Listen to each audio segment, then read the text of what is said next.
All right, hello everyone. Sorry, we're a couple minutes late. We're going to be getting started with the live Q&A in a couple minutes here. Come on in, welcome.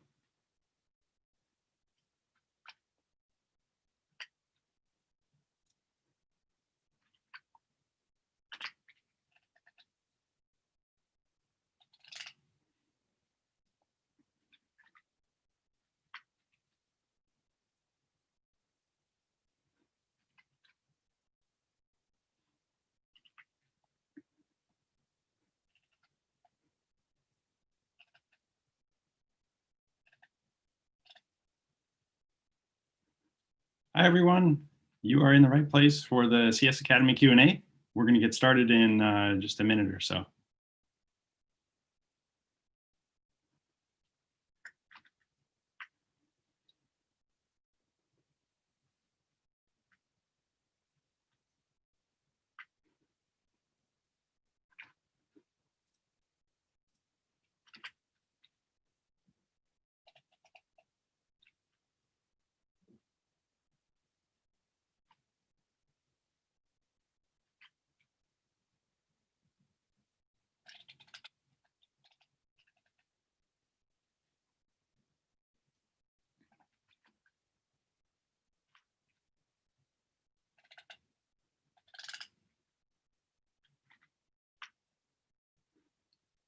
All right, welcome everyone.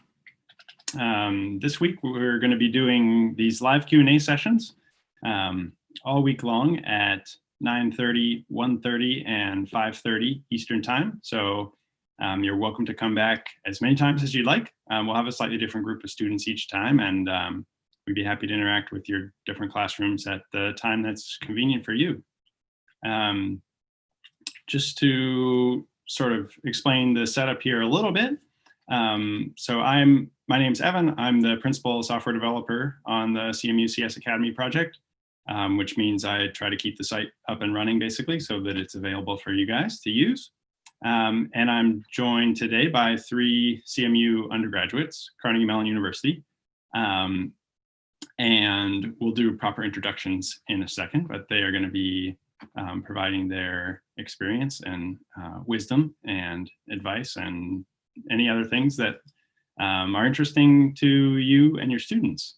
So we're hoping that you will be able to use the chat window in YouTube in order to submit questions. And we ask that teachers please submit your questions on behalf of your students. You're also welcome now. It'd be great to hear from you if you want to just introduce your school, like name and location. It'd be great to get the interaction started. And then as you have questions, just pop them in the chat there and we'd be happy to answer them. Yeah, I think that's everything. All right, so introductions. Like I said, my name is Evan. I'm the principal software developer at CMU CS Academy. I grew up in Pittsburgh and now I live in Harrisburg, Pennsylvania, which is about halfway between Pittsburgh and Philly. And I've worked on the project for about 2.5 years. So let's see, just going around the Zoom window. Q, would you be willing to introduce yourself? Sure. Hi, everyone. My name is Q. I'm currently a junior at Carnegie Mellon studying statistics. I'm from Louisville, Kentucky, and I've been on the CS Academy team for about 1.5 years now. I do a lot of stuff on the project. I work on outreach with teachers. I also work on our universal design and inclusion, and I work on our growth and metrics team as well. Thanks. Johnny, would you go next? Hi, I'm Johnny. I'm a 3rd-year junior at CMU studying computer science and minoring in music technology. I'm from Bethesda, Maryland, right outside of DC, but this semester, mostly I've actually been living in Texas with my older brother, which has been fun, although I would prefer to be at in Pittsburgh right now. For CMU CS Academy, I started my freshman summer doing quality assurance and testing, and then I sort of transitioned over to the teacher training and outreach team. This semester, I'm not actually officially working on CMU CS Academy, though I'm helping out with some of our professional developments, but instead I am TAing for one of my courses. what does it mean to TA? Oh, yeah, TAing is being a teaching assistant for a course. I help with leading sort of review sessions, grading assignments, helping the professors in other ways, and providing office hours where students can ask questions. Cool. Thanks, Johnny. Richard, you're up. Hi, my name is Richard. I'm also a junior in computer science at CMU with a minor in game design. I've been working on the project for about a year now, I think, and I'm part of the Spanish team. So we work on translating the curriculum to Spanish, making resources, guide, and then eventually content for the curriculum in Spanish. Cool. Thanks, everyone. So I have some prepared questions that I'm happy to ask, and I hope will be interesting to everyone. And again, if there are things that come up that you all would like to know about, just feel free to pop them in the YouTube chat, and we'll address them. Maybe to start and to help give people a little bit more idea about CS Academy, the project, and what it's like to be a part of it, I wonder if you guys could, how about we start with talking about what's your favorite thing about working on CS Academy? Richard, would you go first? Sure. So for me, it's actually kind of special in that finding other Spanish-speaking people on campus for me was pretty difficult. So this is actually my first sort of like introduction into finding other people who share similar sort of background to me. And so I've been able to sort of, I guess, engage in a part of like my identity that I hadn't really done that much during my first year throughout this project. So I'm able to sort of like explore sort of the quirks about Spanish and like all the different ways that we speak it, and sort of be able to work in something that I enjoy, which is computer science, but also through a lens that's, you know, sort of like uniquely something that I've just grown up with, which is Spanish. Cool. Q? Yeah, I think my favorite part of working on the team is probably interacting with all the different teachers that use the platform. So I've done a lot with like professional development sessions and things like that. And I've met a lot of teachers who have very like unique classroom situations and things like that. And it's really fun to kind of talk with them, help them, I guess, provide a good like CS education to their students, talk about different like things that they do in their classrooms, different ways to like help all students regardless of background and stuff. I think that's really cool. So that's probably my favorite part. Thanks. Nice. Johnny? Yeah, I think on a sort of similar note, I really love leading these professional development teachers to help prepare teachers with using our platform. I mean, I love teaching in general, and then teachers are like really passionate, motivated, and like mutually helpful when they're sort of in that student role. So like they're all my interactions have been like super positive, rewarding, and enjoyable. And since like personally, I feel I owe so much to my own high school teachers, it feels really nice that I'm sort of like giving back in a way by being able to work on the project. Nice. And to help give people an idea about some other things that happen at CMU and a little bit more about you guys, what if you could talk a little bit about some of the things you like to do outside of CS Academy? Johnny, since you're in the hot seat. Sure. Usually on campus, I'm let's see, things I do outside of schoolwork. I usually like to do music, so playing piano and violin, but actually, unfortunately, this semester, since I'm in Texas, I don't actually have access to any of my instruments, but I bought a ukulele this semester so that I can at least get a little twiddling in. So that's been fun. On campus, I got involved with the Jewish community. I was actually very nervous when I first got to CMU that I wouldn't fit in, because I sort of, I'm biracial, so I had a sort of mixed culture background where I wasn't necessarily attached to either of my parents' sort of ethnic cultural backgrounds. So I didn't think I was going to fit in with the Jewish community when I got here, but it turned out I was very wrong, and I found a home there. So I'm very grateful for that. Thanks. Q, what are some of the things you like to do outside of CS Academy? Yeah, so I really like to write. And there's a lot of different organizations on campus that do things like open mics and poetry slams and stuff like that. So I try to attend those. I guess in Pittsburgh, like there's a lot of places to go eat, and I'm kind of a foodie, so I really like to like get out and like maybe like, you know, once or twice a week, go out for dinner and go somewhere nice or try new foods, or even cook new foods. I've been really into that, especially since I moved off campus and I have my own kitchen now. Other than that, on campus, I'm also involved in Spirit, which is our school's Black Student Union. So I help do different events with that as well. Nice. Thanks, Q. Richard, what are some of your interests outside of CS Academy? So on campus, I'm vice president for ColorStack, which is an organization for getting underrepresented minorities more involved in sort of technology. And then outside of like scholarly pursuits, I'm really into video games. I have a computer back at home that I wish I could be at, so I could play video games all day, but sadly I have to do work and study and stuff as I should. I also like to read. I'm big into fantasy books. I just finished reading most of Brandon Sanderson's Cosmere series, and I'm really into music. Right now I'm on a binge of pop music because that is my current vibe. Love Sanderson. That's fun to hear about some of your interests. I mean, I've worked with you guys for a little bit now, but I didn't know about all those things. That's cool. And hearing about it reminds me of being in college and feeling like there's 100 things I could be doing at any one time. I wonder, could you share some about how you managed to, like, I know you have to actually take classes and stuff too.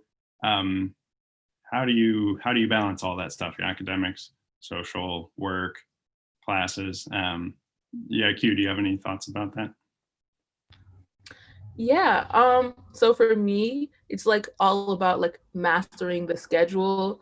I don't know, like when I first got to CMU, I was terrible at time management. Like I was like trying to get involved in all this stuff and I just would like procrastinate everything. It was a very stressful time, but I think over my past 2 years plus here at CMU, I have really mastered like putting everything into my calendar, like kind of understanding how long it's going to take me to complete assignments, or, you know, like kind of limiting time, like hanging out with friends versus doing schoolwork versus like working at my jobs and stuff like that.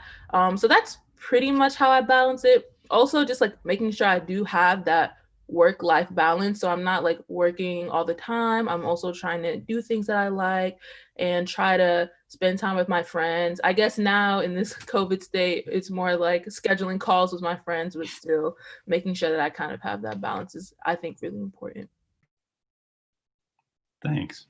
John, did you have any thoughts about work life, etc. balance? I feel like I kind of want to answer to how do I balance work life. I kind of want to say I don't, because I definitely am really terrible at time management. Even still, definitely feel like I've at least gotten better, but it's something I've really struggled with, even like going forward at CMU. But like it's really easy to fall into the spiral of you like procrastinate, mismanage your time, and then you're like stuck in a hole and you're like, oh my God, how did I let this happen? And then you get very anxious and then you continue to procrastinate because you're anxious. So a big thing for me has been learning to just like forgive myself, be like, okay, this is the situation we're in, let's just move forward. And I've at least been able to pull myself out of spirals like that. And I think I'm doing much better than when I first got to CMU and I was a complete mess. So I'm happy to be able to say that. Cool. Yeah, that sounds promising. How about you, Richard? Very similar boat. Back in high school, time management skills were basically non-existent. Homework would be done the period before and it would get an A. So that's the strategy that always worked. And so going to college, I think one of the hardest things that I had to learn was that if I want to do something, I have to make the time. It's not something like time will just fall onto my lap, because there's always like a list of priorities that you should be doing. And like, I think the best example I can do for this was reading. So I was really an avid reader in like middle school, In high school, I read sometimes, but not as much. I was mostly playing video games. And then when I got to college, since I wasn't playing video games as much since I don't have the same equipment or whatever, I wanted to get back into reading, but my entire first semester, I pretty much did not read at all. And it wasn't until second semester that I realized that if I wanted to do something, I'm going to have to like literally make the time, like just sit down and say, I'm going to do this thing and I don't care about anything else.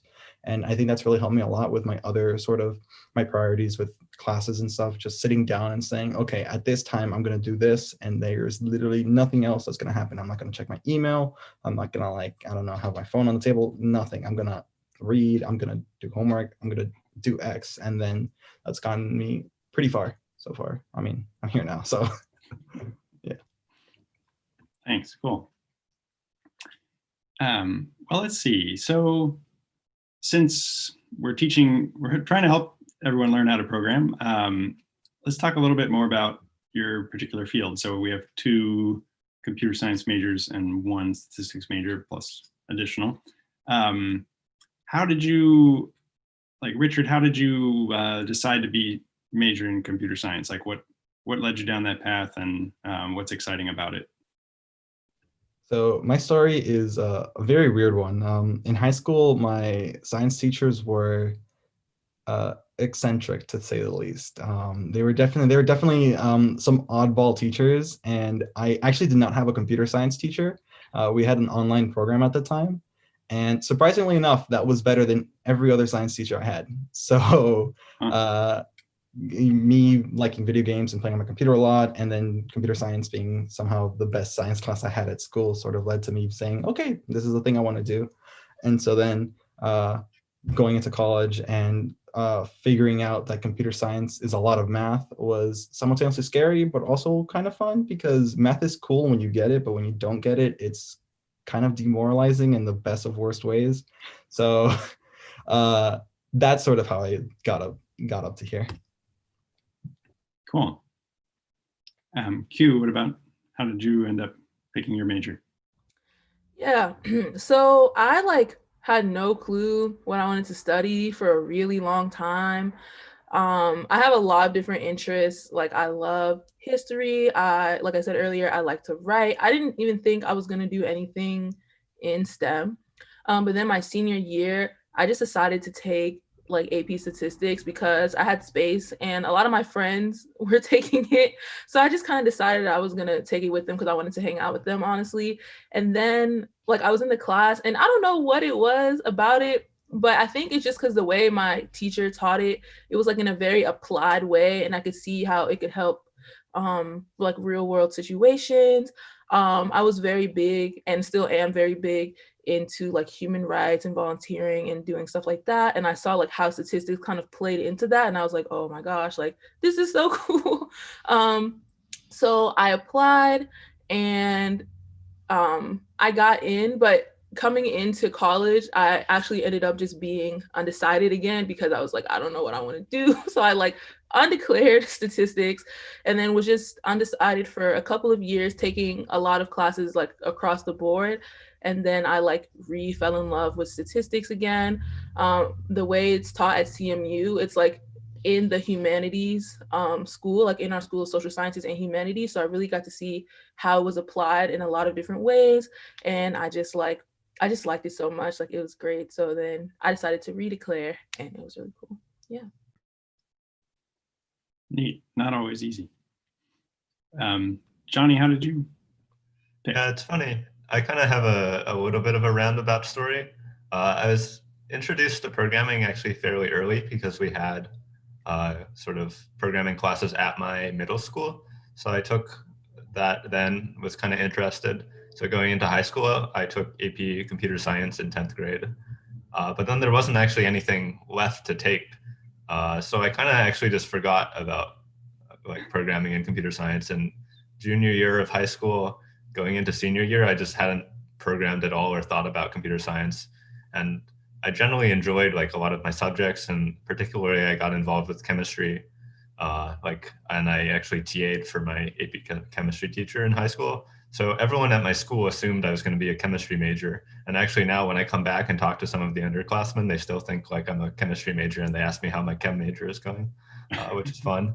But then I had a chance to take a intro computer science class in my senior year at the University of Maryland. And that kind of made me like remember, oh wait, I really liked this like kind of thing. And like taking that class was like, oh yeah, this is something I could actually see myself doing as a major. So that's how I kind of ditched the sciences and went back to computer science. Neat. While we're talking about you guys especially, how did you choose to come to Carnegie Mellon?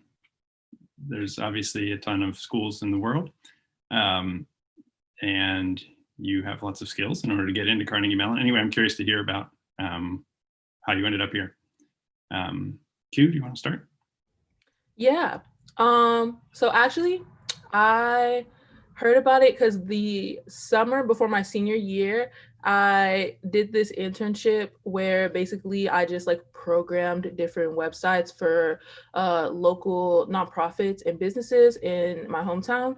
And we had a mentor there. So basically like he helped us with any like programming questions that we had in regarding to building the website.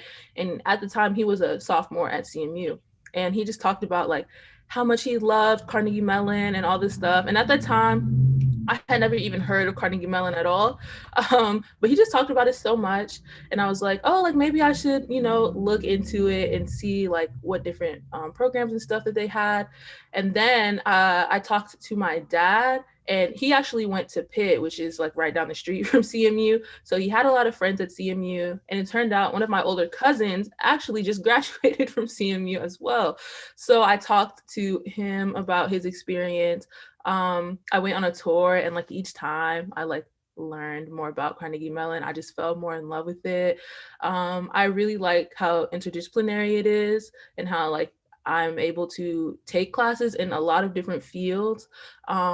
Because I have a lot of different interests, and I knew I didn't want to be like boxed into like one specific thing. But yeah, so after that, you know, after talking with a lot of people and doing tours and stuff, I just fell in love. It became my first choice. So I was like, now all I have to do is get in. And then I got in. So yeah. That was easy. Cool, thanks. Richard, how about you? So I think I share a similar sentiment to a lot of computer science kids in that my first choice was not actually CMU, it was MIT. And then they deferred, and then they rejected me. Interestingly enough, I applied to CMU at first thinking that it was like I was gonna be interested in robotics at the time. So I sort of like thinking about CMU in my mind, I'm like, okay, it's a really good robotics school. And then when I applied, I found out like literally as I was applying, like kind of the day before it was due, I found out that they also have a computer science department. So I'm like, okay, cool, let me apply for this instead. And then I found out that it's actually an amazing computer science department and one of the best in the world. And I was like, oh. So I actually got accepted to both CMU and Caltech. So everyone around me was telling me to just basically go for Caltech off the name recognition alone. But they both flew me out to visit them. And at the time, I didn't know that that CS was basically math, but just from viewing sort of like the level of like importance that either college gave to their respective like programs, like with Caltech, they were like, oh, you have to do CS plus X, you have to do something else in addition to computer science. Like a third of their incoming class was like always like was geared towards computer science, but they were still sort of like, it seemed like they were on like the come up. They were still trying to like build it up. Whereas CMU was like, oh yeah, we have a full department. We have we have a full school, 7 individual departments within it or whatever. Like, yeah, we got you. And I'm like, okay, I'm here.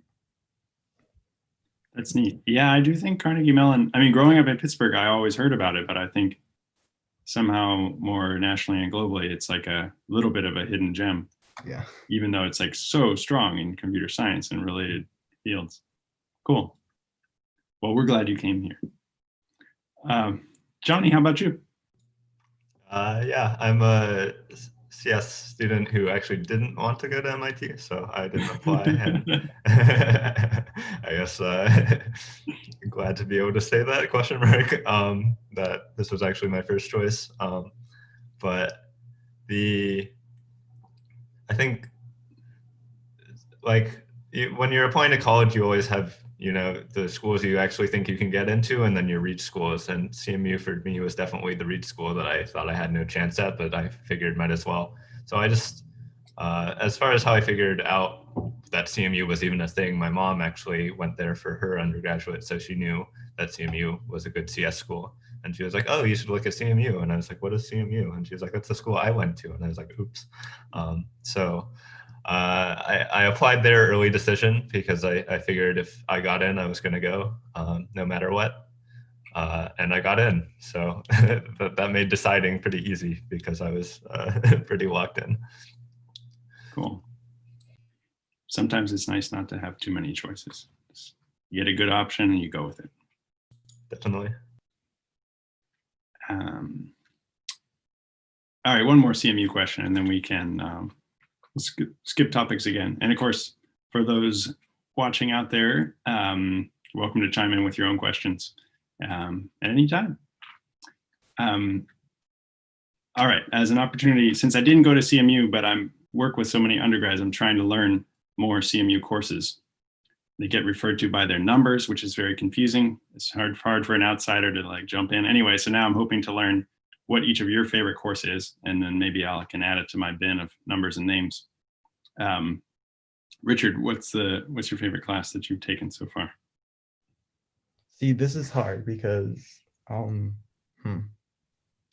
in terms of programming, it'd probably be 112 because it was like I don't know, sort of like the dream when programming was wonderful and beautiful, and there was still like this veil of like, ooh, we're just doing Python and it's cool and the computer's doing other things, and then like every other class. And can you say a little bit more about what 112 is? Oh, 112 is our introductory programming class. I think it's like fundamentals of programming or something. It's basically taught in Python and very similar to CS Academy. And that was like sort of like the first class where they still haven't demystified everything about how the computer is just a dumb machine that just does math. And it's so like, ooh, it does the things. But I think that the class that I've had the most fun with has actually been a class I took in our ideate department. So our ideate department is basically like an interdisciplinary sort of department with like that has like education technology and like interactivity, a lot of like human computer interaction and stuff like that. And there was this class I took there spring semester called Learning How to Learn. And I thought it was cool because I'm like, hey, I'm a student. I need to learn how to learn better. And it was really cool because it was sort of like an education class, which it was not what I expected coming into it. I was expecting to be more like a student than like a teacher, but I was a teacher. But throughout that whole process, we learned a lot about like how people learn and sort of like the different mechanisms that to sort of like apply learning strategies and how to adapt learning to like diverse like recipients or whatever. And it was a really, really interesting course. I did not expect it to like it that much, but it was quickly my favorite class, I think, at CMU. Neat. Johnny, how about you? So my favorite course, I think that I've taken, I have a few that I've really enjoyed, but I think the one that might stand out is in my freshman spring, I took a computational biology course. And I didn't really think I was going to be interested in computational biology, but I don't know, it just seemed a little bit neat, I guess. Like I didn't think it was going to be something I wanted to go further with, but I took it kind of on a whim, and it ended up being like one of the most valuable courses I've taken. What was so cool about it was computational biology is actually really, really married to computer science. And so what I learned was things that are really applicable to any domain, like that are computer science topics, like sort of these algorithms and graph theory and things that are really useful to know as someone studying computer science.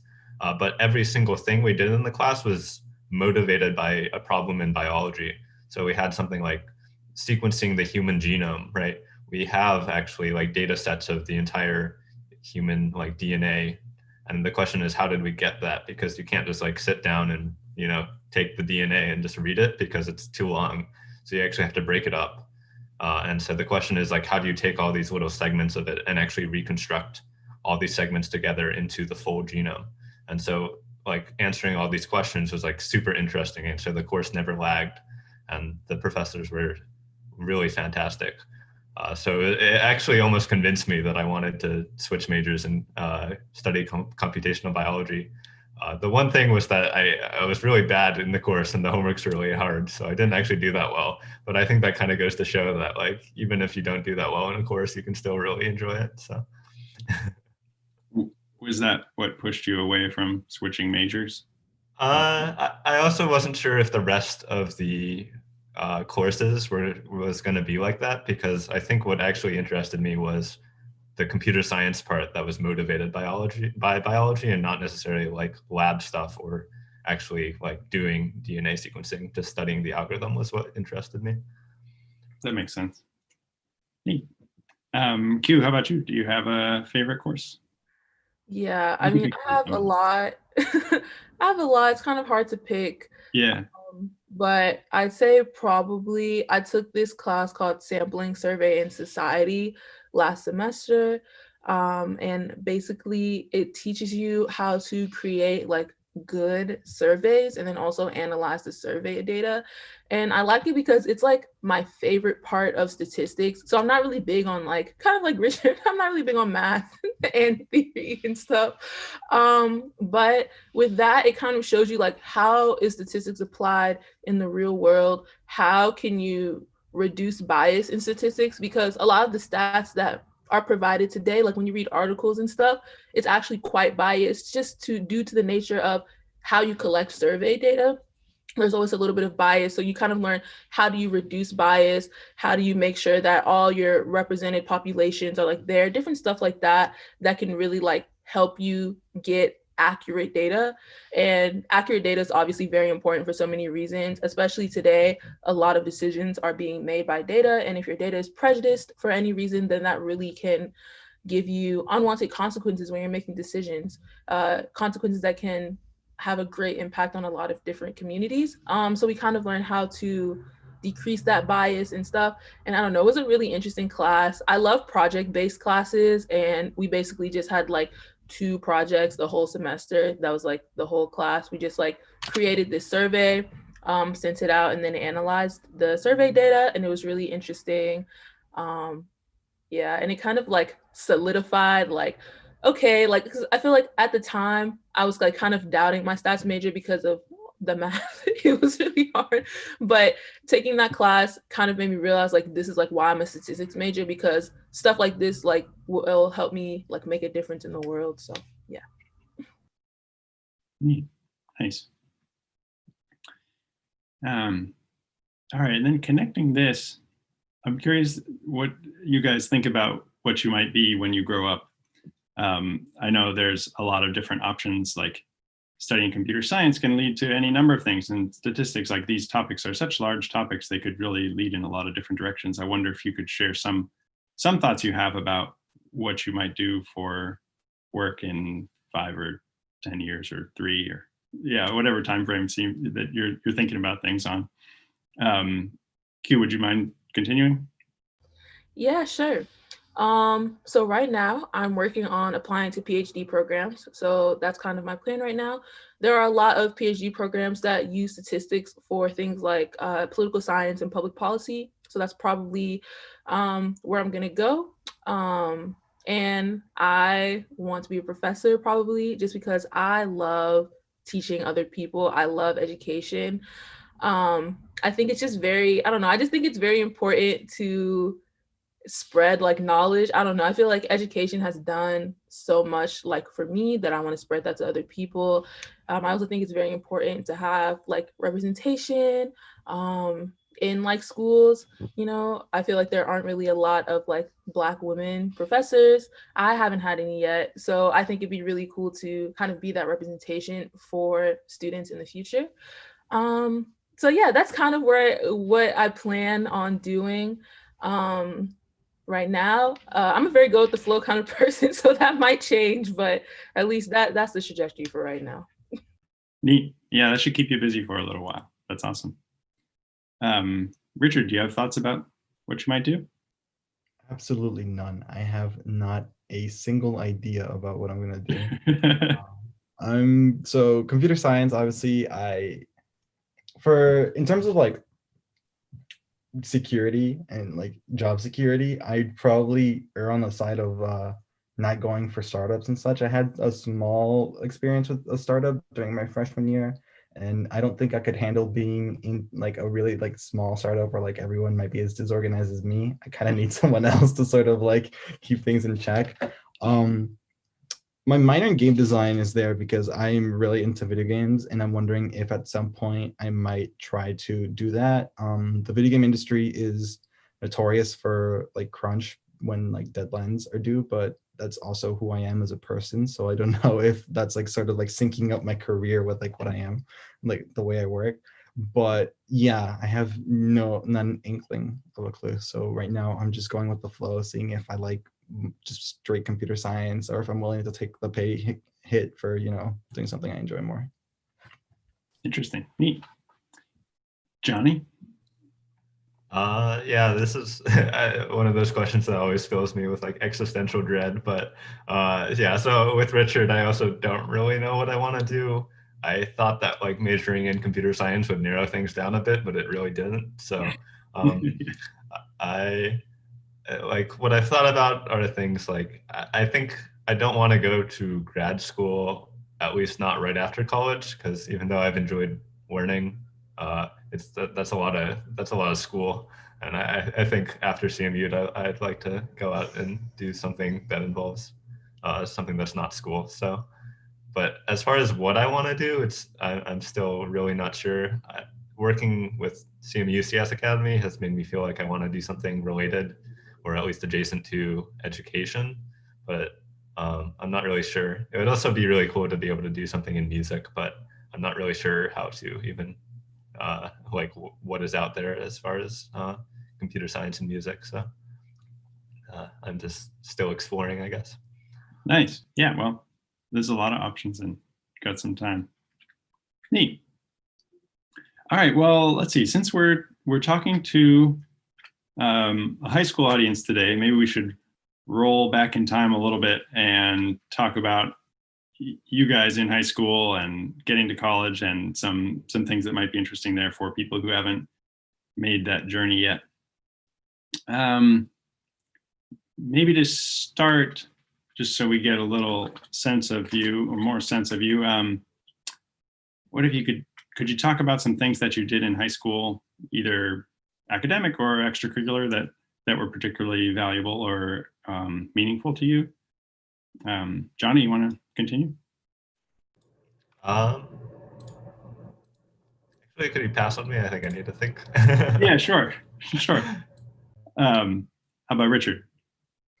So high school me was a version of me that had seemingly boundless energy. I don't know how he did it. I was in math club back in high school, but math is really hard now. So I would just sit there and be confused.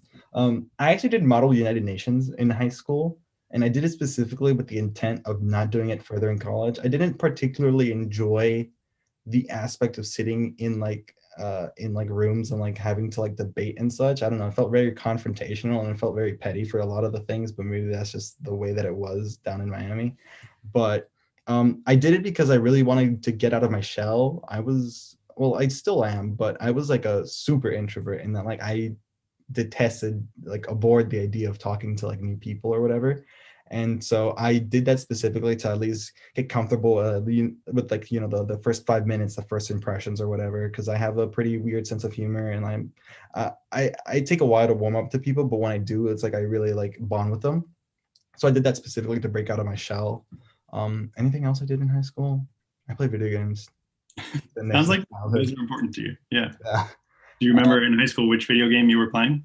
I was really into Dark Souls in high school. I still am, but the Dark Souls series really got to me. I played a lot of CS:GO in early high school too. I played that competitively, and then towards the later half of high school, my little brother got me into League of Legends. And that's still what I'm on right now. Okay. Cool.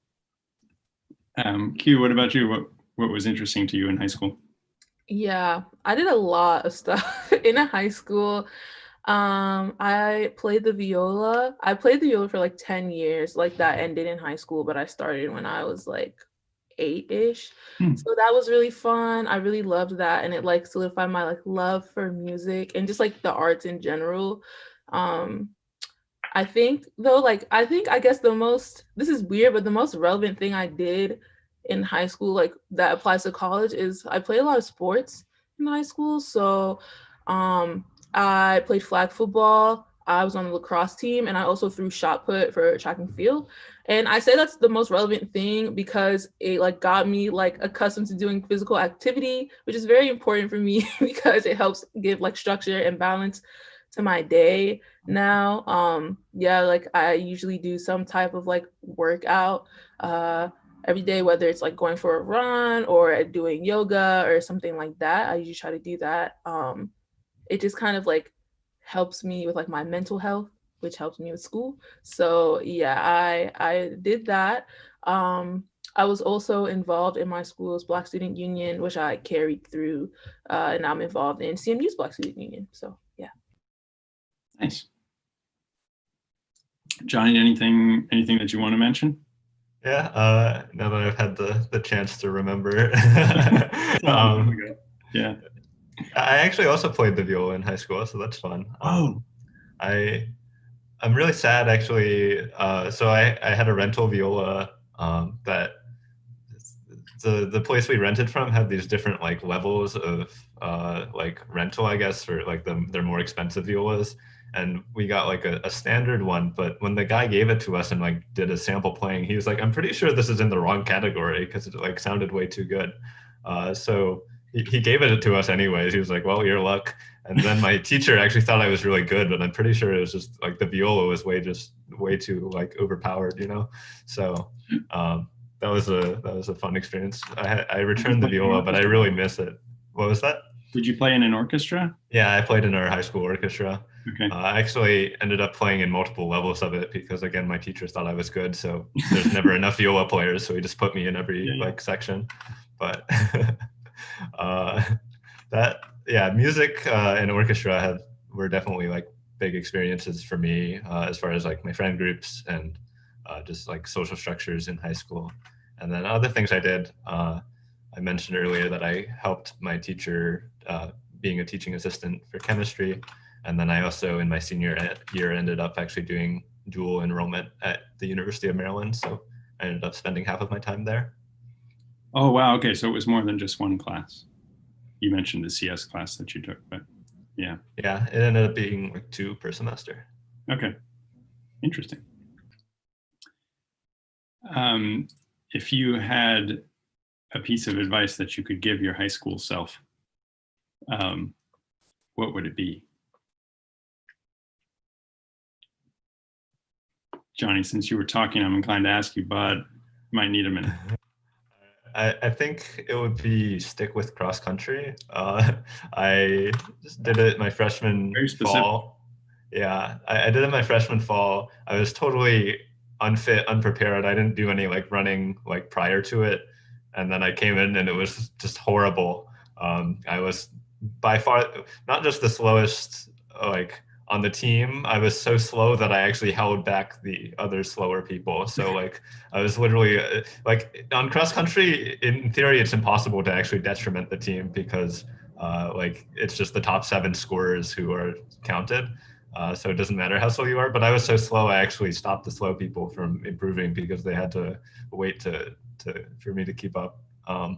But I wish I had stuck with that. I think it would have been a really valuable experience, and I'm still not very fit or athletic. So actually having that, and I think it would have helped my work mentality too, where if you run into a wall and you get stuck and frustrated, cross country was definitely a wall for me. So if I was able to kind of push past that, I think I would be like a lot more resilient as a person.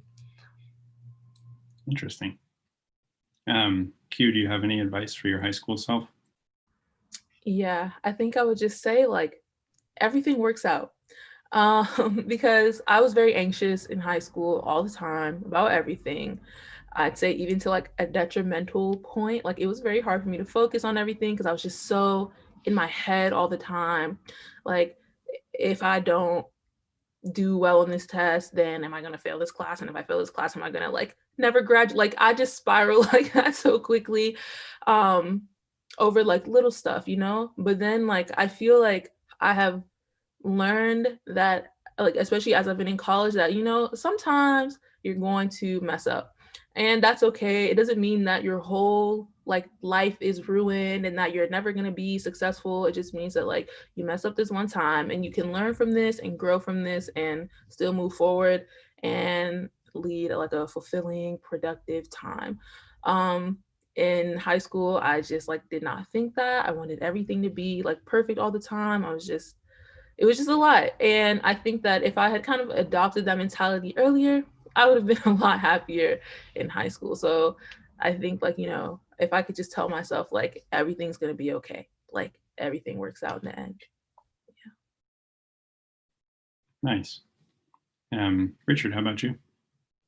So this question is kind of weird. It's difficult to me like to answer because high school me, in terms of like personality wise, was very different to the current me. So back in like high school, I was pretty like, I don't know, I was pretty carefree.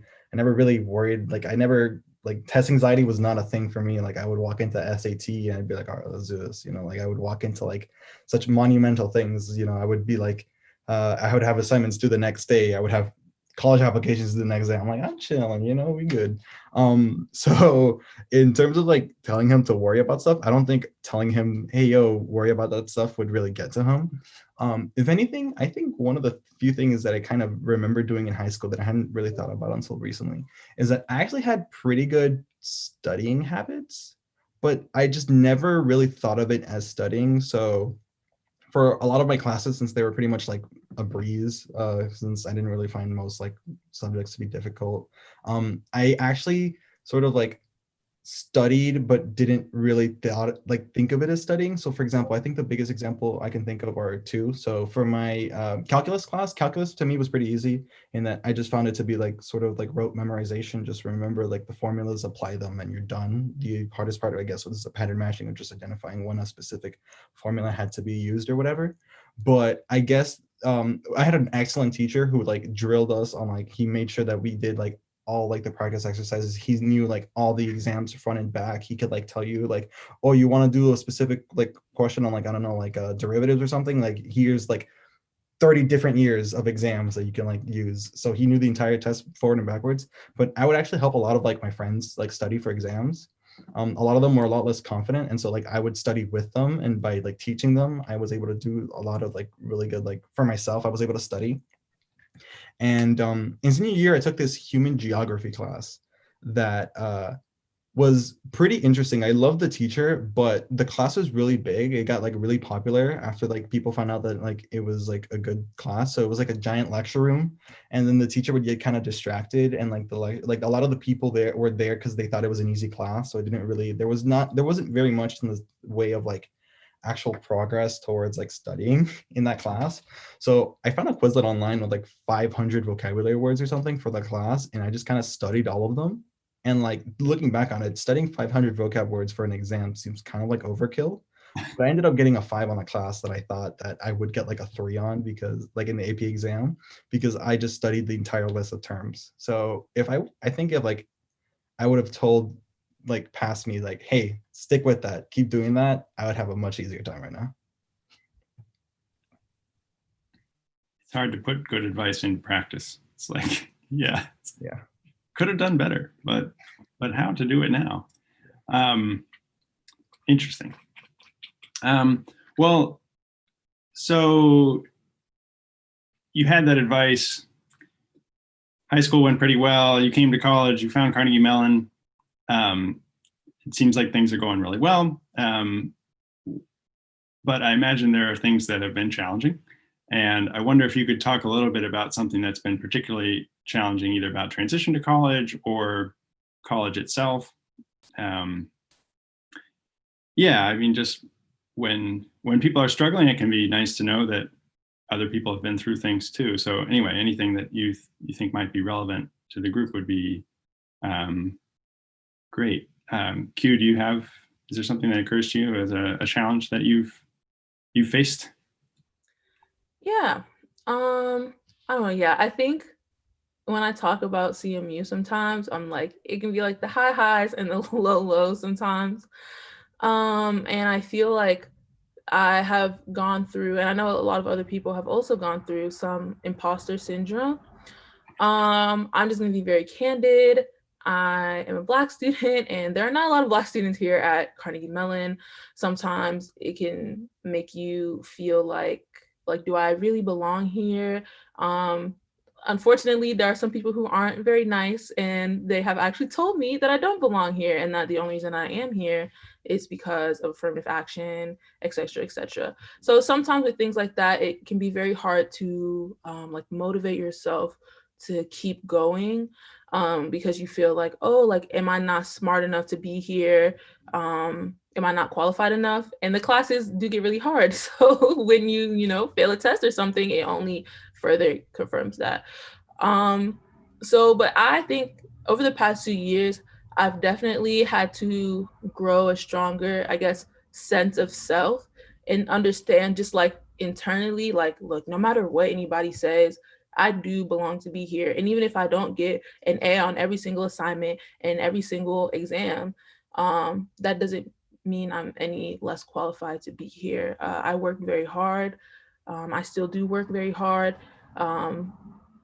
And so just like remembering those things and reminding myself of those things, and surrounding myself with people who are gonna like encourage me to keep working hard and not give up on things, is like really important. Because yeah, sometimes it can just feel very difficult to feel like I belong at CMU. So I think that's probably like one of the biggest challenges that I've had here. Yeah, but I think now, like, I've come to a point where I do now feel like I like belong, but it just took a really long time to get there, I think. Thanks for sharing that. Johnny, what about you? What's been a challenge of being at CMU? I have a little bit of a similar kind of problem that I've encountered with just worrying about not belonging. I'm fortunate that no one's ever like told me, like no one else has ever told me that I don't belong at CMU, but I kind of said earlier that I applied to CMU long shot, never thought I was actually going to get in. And that's the mentality I came in to CMU with, that I got in and it was a fluke. And so it was kind of me telling myself like over and over again that I didn't belong there. And what was disappointing about that was it kind of became this excuse and wall I hid behind, that when something was hard, it was just an excuse for me not to put in effort and try to overcome it. And so for a while, I wouldn't get help when I needed it. I wouldn't try if I was stuck. And so it was sort of, I don't think I did as well as I could have. And I'm still a little bit disappointed about that. And it was weird because even I made friends at CMU who also like said they were also like felt like they had like imposter syndrome, didn't belong, waiting to be exposed for not being belonging to be there. And yet that didn't end up like helping me feel like I fit in, even though I was finding people who related to me. So what really has helped has just been actually helping other people.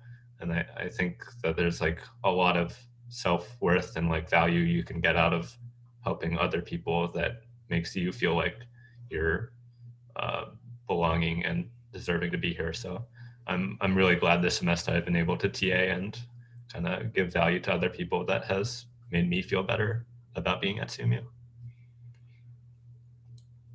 Nice. Okay, that's good to hear that. Richard, how about you? What's been a challenge of being at Carnegie Mellon? So I don't think, besides CMU being pretty difficult, I don't think any of these are specific to necessarily CMU. I think it's just a reality of like going to college. My first semester at CMU hit me like a truck.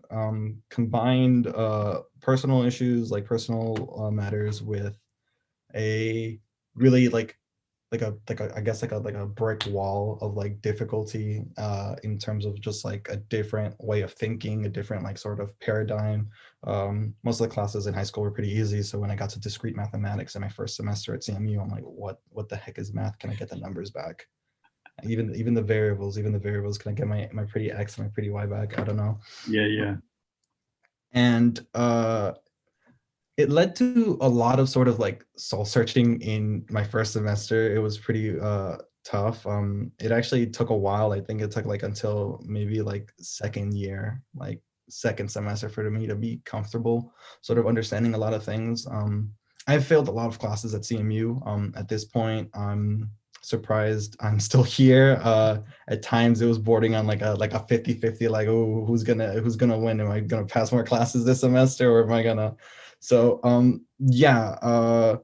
in terms of feeling like I belong here, it's kind of a mixed bag in that I've never really like thought about it much. And I remember my first semester, I had failed a midterm for discrete mathematics. And I remember talking to my professor, and I was like, yo, like, what can I do? Like tutoring, sort of like office hours, like what can I do to help, right? Because like I wasn't used to failing at all in high school. Like I was a 4.0 kid. I got like super high scores on my SAT. I was not used to failing at all. But I knew that, when I failed, like obviously the response was like just to see what I could do more, right? And like he would tell me like, oh yeah, I love that attitude in you, because like other kids came in with like so much more. Like I heard like stories of like people coming in like having done like summers of discrete mathematics at Brown University or whatever, and like they were crying about B's or such, and it made me feel like I would kill to be in that position. But in terms of just like, I think the thing that got me through most of it was not only having like a really good support system in terms of like, I love my family and they're super supportive, and having good friends, but I think this is sound cheesy, but staying true to yourself, sort of like understanding that at the end of the day, like I am a very different person than I am in high school, and I think I've alluded to that. But I've never felt like it's like a jump or shift or like a large disconnect. I still feel largely like I'm the same person, just like a little bit more mature, and that I've had like experiences that have helped me sort of understand and process different emotions that I hadn't felt in high school, and experiences that were completely novel to me, sort of in both like, academic setting, like just like, failing in academia for like the first time and the second time and the third time. And uh understanding sort of more personal issues. I had like I hadn't really felt much anxiety in high school. So when I got to college and started failing exams, I started realizing that for some reason I had tied a lot of my self-worth to like how successful I was in school. And that felt so very rough first semester, obviously, since I was failing. And I had to sort of like remove that chain and sort of like view myself independently of the work I was doing, even though I could like, be proud of the work I was doing, sort of find my own identity outside of it. Realizing that like no matter how much it's fine to think about like, oh my God, tomorrow I'm going to wake up and everything's going to line up perfectly and I'm going to get all my work done. And yeah, tomorrow's the day. Like, I still understand that I'm very much the same person. I still want to play video games. I still, kind of like, if the options are do homework and not do homework, my brain will be like, whoo, I don't want to do homework. And I think it's just like understanding how to work around yourself and sort of like trick your brain into just doing the right thing. Yeah, that's helped me a lot, sort of like attaching myself to positive habits and sort of making those as rote and like as mechanical as possible, so that way like they don't consume as much time. So like, for example, basic things like, we all hopefully like shower every day and stuff like that, but like attaching other sort of like positive habits to those things that you already do every day. So like, for example, very recently, I start moisturizing after every shower. Sorry to cut you off, but we're running up against time, so yeah, maybe tie it off soon. Yeah. So just attach positive habits to things that you already do and sort of work your way up from there. Cool. Okay. Sorry to cut you off. But thanks everyone for tuning in. As I said, let me just share the schedule here. You're welcome back at any of these times that are convenient to you. And thank you very much to our students for sharing some of their experiences. I think that having great undergrads like Q and Johnny and Richard on the project is like, I don't know, 80 to 90% of what makes it awesome. So I hope you got some idea of that too today. And we'll see you again later in the week, maybe. All right, bye-bye.